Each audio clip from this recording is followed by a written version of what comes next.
You've always been my safety net, Ethan. Always. The words echoed in my mind, even years later, as if she'd carved them into my very core.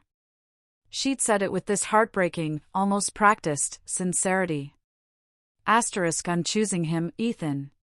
But can we still be friends? Asterisk friends. Safety net. I remember the exact click of her number being deleted, the deliberate act of disconnecting my life from hers. Then, the swift relocation to Portland, Oregon, 1,000 miles away, a blank slate for a shattered man. It's truly unsettling how clearly your brain archives the moment reality shatters. It's never the yelling, never the big dramatic argument. For me, it was the perfect, heavy silence of our apartment and the faint vibration I felt through the worn fabric of the couch. Olivia had abandoned her phone on the sectional, gone to the kitchen for a refill during an old action flick. But she'd been utterly absorbed by that screen all night, sharing these private smiles with it. A secret, knowing little curve of her lips I realized I hadn't seen genuinely directed at me for over half a year. When it buzzed, the preview message was unmistakable. Asterisk Lucas, counting the minutes until tonight. Need you, asterisk the truly pathetic thing is, I was oblivious. Me, Ethan, was happily, utterly oblivious. The world instantly inverted. The movie soundtrack faded into an inaudible static, replaced by a high-pitched ringing in my ears. I could still hear the metallic echo of the spoon as she stirred her tea in the kitchen. 3 foundational years. 3 years where I had deliberately constructed a life around being her certainty, her support, her absolute emotional fortress. I was the one who managed her schedule, who ensured she ate nutritious food through her stressful work crisis.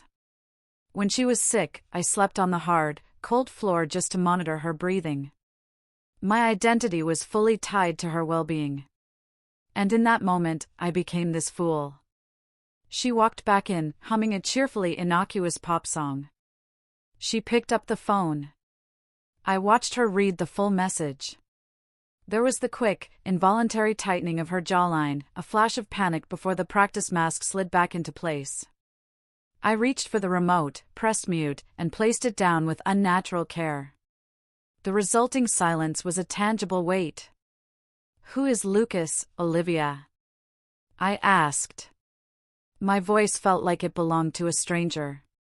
Low, level, devoid of any discernible emotion. She tried to muster a breezy, casual laugh. It failed, coming out as a dry, scratchy noise. "What is with you?" "He's just the guy from the marketing team." "Why are you suddenly so suspicious?" I did not move. I didn't get up. I didn't shout. I simply held her in my unyielding gaze. I didn't need to repeat the question. My quiet expectation was a physical force. She was obviously geared up for a dramatic fight, ready for my typical angry, jealous performance. She was completely unarmed against this null state of acceptance. The mask didn't just fall away. It disintegrated into fine dust. "Fine. You want the whole truth?" she snapped, standing abruptly and using the heavy sofa as a shield. "I met someone. It's him. It's Lucas." I remained seated.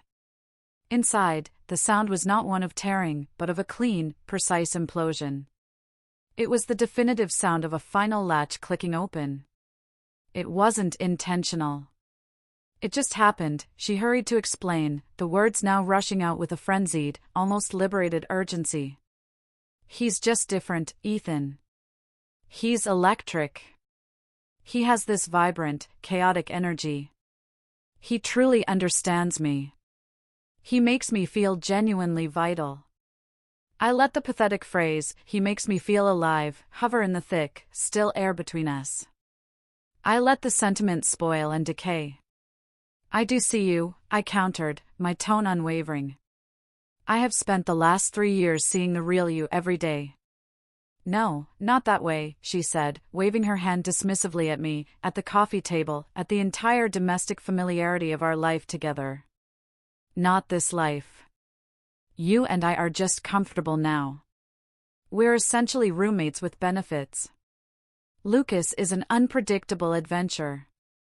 I gave a slow, measured nod, as if she had just provided the correct answer to a complicated riddle. I stood up.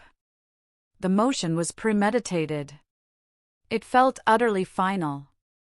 Okay, I confirmed. Her eyes snapped wide with sudden panic. Okay? That's all you have to say? Just okay? You deserve the adventure, I told her. You should be with him. I turned and walked directly toward our bedroom. I needed my travel bag. I needed to execute the plan that was already forming in the cool, logical wreckage of my mind. Wait, she cried, scrambling frantically after me. The confusion in her voice was acute. This was not the exit she had scripted. Ethan, we don't have to throw everything away. It doesn't have to be the end for us. My hand was already on the cold metal doorknob. I paused but did not turn my body towards her. You're my anchor, my best friend, she pleaded, dropping her voice into that practiced, manipulative softness. You're my backup plan, my safety net. I can't imagine a world without you in it, just in a supportive role. Safety net, the word didn't even penetrate. It was the final satisfying turn of the key in the last lock. Every single act of service, every late-night reassurance, it all collapsed and distilled into that single demeaning label. I was not a partner.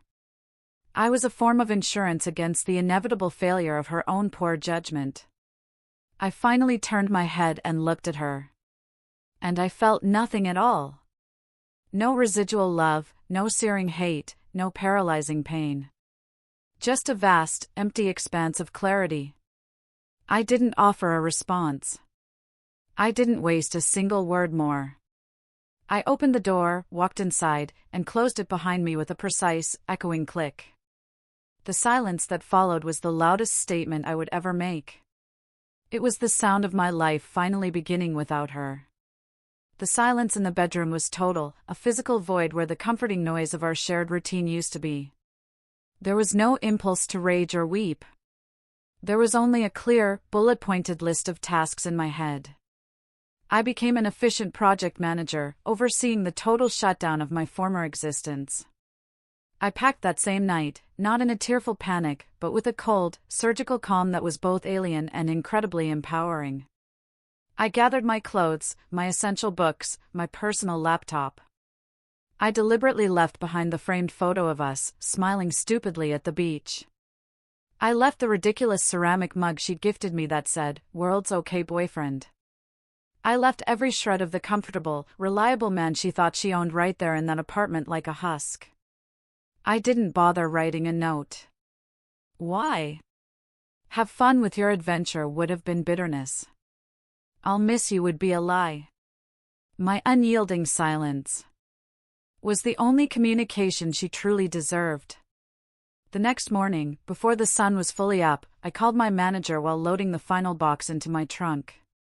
"Mark, it's Ethan. That open transfer position to the Seattle, Washington branch. Is the offer still on the table?" "It is, Ethan," he replied, sounding genuinely energized. "But the start date is in 2 weeks. You'd need to move faster than light." "Consider it done," I replied, and disconnected the call. The ghosting was a clean cut, a surgical procedure. I didn't block her number immediately. I needed to see the precise trajectory of her expectation. The very first text came as I was merging onto the highway. * the apartment key left inside the mailbox. Olivia, 9:14 a.m. ***. Are you really just going to leave without talking this through? This is insane. **. I didn't reply. I watched the city skyline, the skyline of our life, shrink and disappear in my rearview mirror. Olivia, 12:30 p.m. **. This is so incredibly immature. Ethan, we are adults. We can be civilized about this. Where are you? Asterisk. I vividly imagined her pacing our living room, waiting for me to break, to reverse course, so we could have her neatly packaged, civilized conversation where she kept both me and Lucas, her comfortable insurance and her thrilling adventure, in separate boxes. I pulled over abruptly at a rest stop and, with no hesitation, I opened my phone and blocked her number across all platforms. Then I meticulously went through my social media, archiving years of photos, untagging, unfriending hundreds of mutual acquaintances. It wasn't a tearful, emotional purge. It was ruthless, efficient digital housekeeping. By the time I checked into a temporary corporate apartment in my new city, a sterile, clean box that smelled only of bleach and a silent, boundless possibility, the operation was complete. Olivia had been professionally erased from my digital footprint. The only thing left was the quiet. And the quiet was not just glorious, it was absolute power. It was the first time in 3 years that my phone wasn't a constant source of low-grade anxiety and emotional surveillance. There was no one to report to. No emotional damage to manage. The silence wasn't lonely. It was deep, profound peace. I threw myself into the new high-pressure job, learned the intricate navigation of the new city, and built a structured routine that was entirely, fiercely my own. 6 weeks in, my new work phone buzzed with an unknown number. I knew with a cold, absolute certainty who was calling. The call came on a Tuesday evening just as I was unwrapping takeout sushi. The number had a familiar area code from my past. I deliberately let it ring twice, 3 times, but a primal, scientific curiosity, the need to collect the final data point, made me answer. Hello? Ethan? Oh my God, you actually picked up. It's Sarah. Sarah. Olivia's sharp-eyed drama vulture best friend. The one who had always subtly championed the bad boys and treated my quiet stability as inherently boring. Sarah, Ethan, thank heaven. I honestly didn't know if this number would work. You have to come back. You were completely right about him. Olivia is a catastrophic mess. I didn't bother to confirm or deny that I'd been right about anything. I simply waited, letting the line breathe.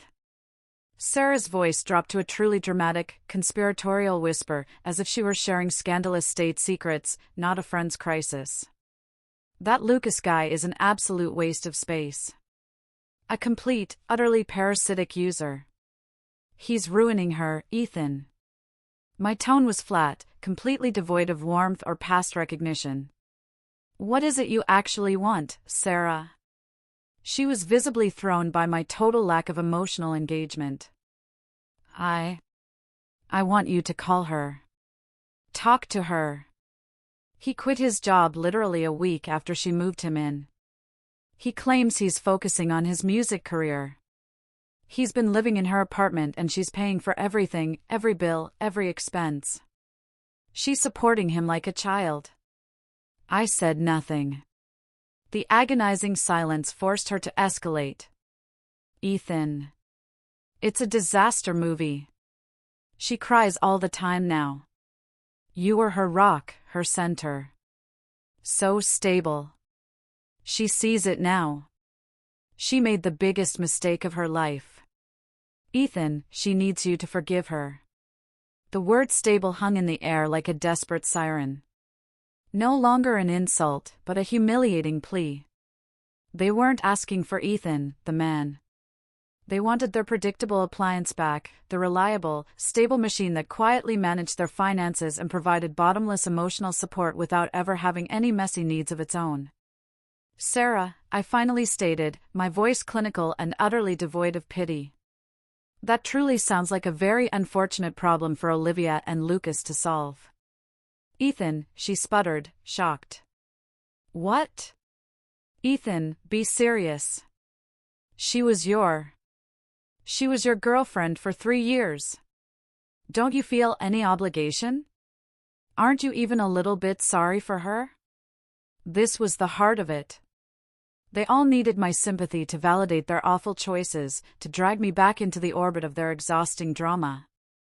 Sarah, I have to go. I ended the call swiftly.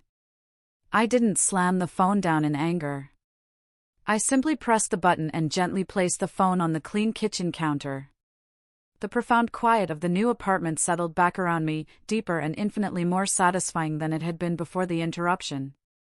The final, brutal piece of the karma puzzle clicked into place just a week later.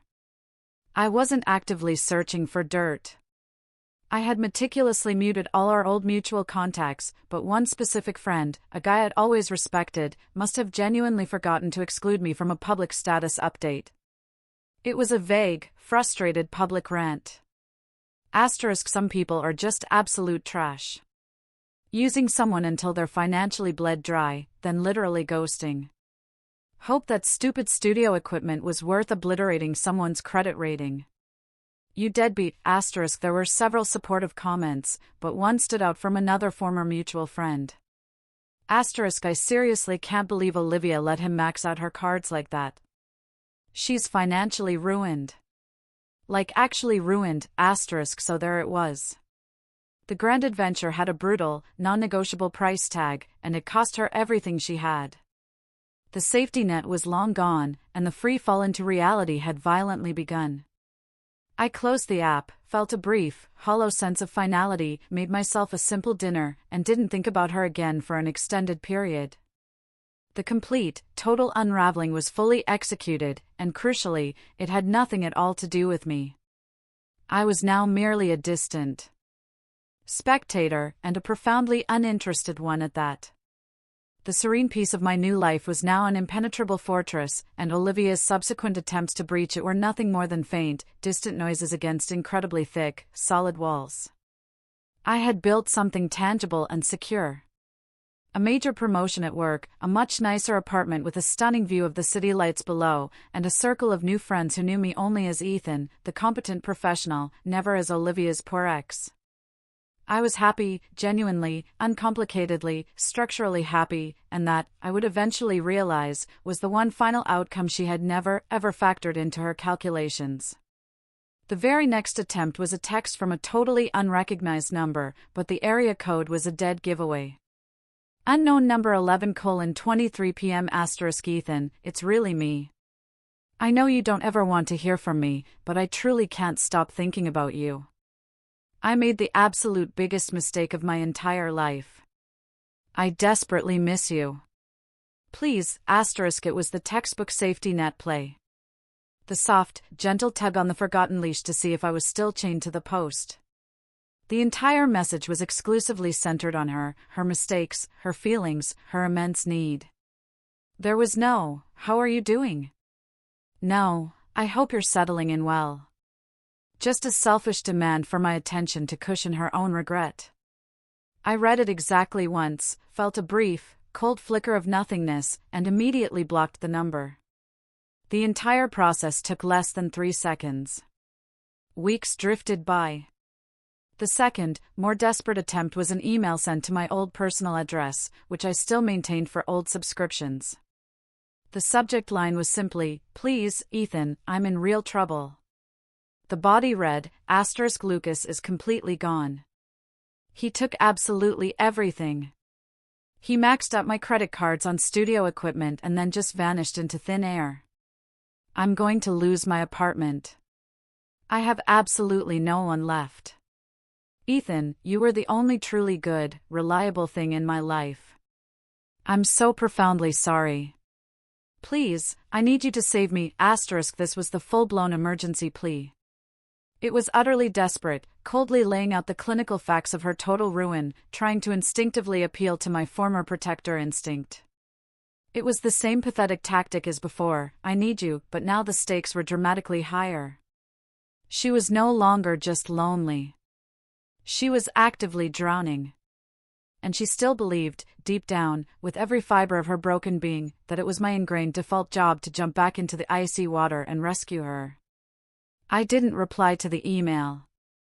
I felt neither anger nor any satisfaction. I felt only a mild, clinical annoyance, like receiving a predictable spam email from a fictional prince in Nigeria. I marked the email as spam. The third, most aggressive attempt was a voicemail. She must have meticulously retrieved my new work number from the corporate Directory.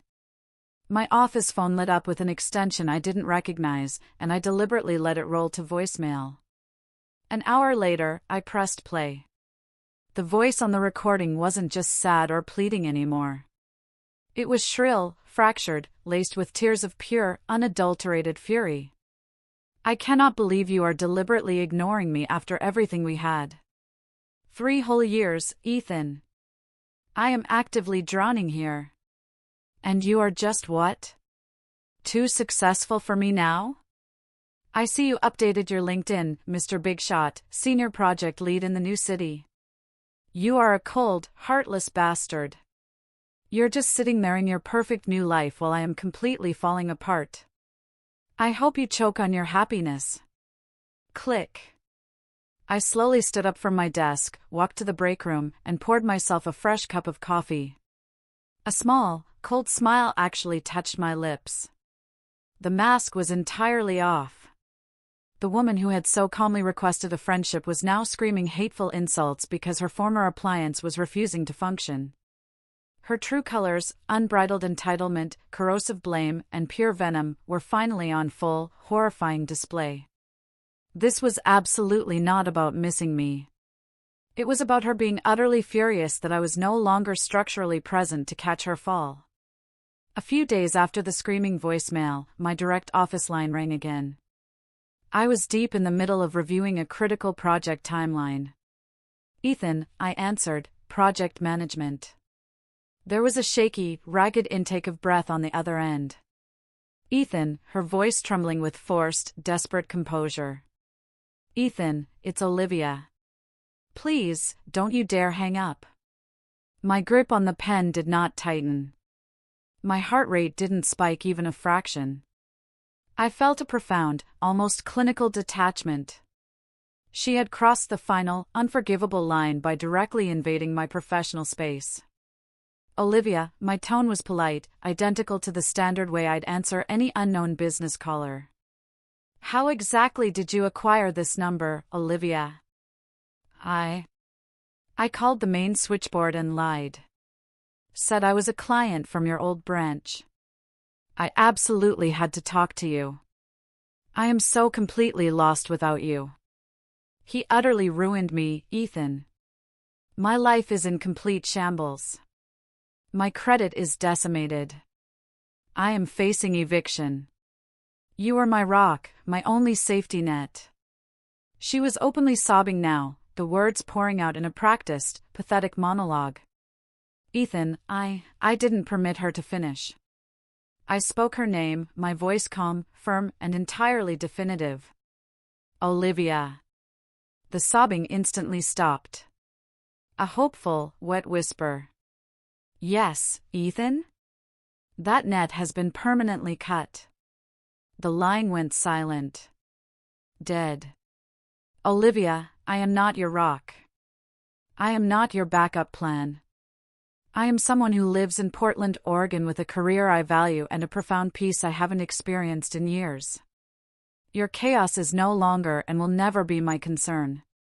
Do not contact me again. I didn't wait for any form of reply. I didn't slam the phone down in an act of aggression. I simply pressed the release button on the phone, severing the connection with the same absolute finality I'd closed the bedroom door with all those months ago. It was undeniably over. A week later, a curious notification popped up on my screen while I was updating my professional portfolio. A new connection request on LinkedIn. Olivia, marketing coordinator at her company, with an accompanying message, *Hi, Ethan. Hope you're well. Would be great to connect with you professionally, *. I stared at the screen. The sheer audacity was breathtaking. After the screaming voicemail, after the desperate, invasive calls, this was her final, most pathetic gambit, to pretend it was a professional outreach, to try and subtly sneak back into my orbit through the only institutional door she hadn't yet violently slammed shut. I did not accept the request. I did not decline the request. Declining would have been an action, a recognition of her continued existence. I simply left the request in a state of perpetual pending status, a fitting digital monument to her complete and utter irrelevance.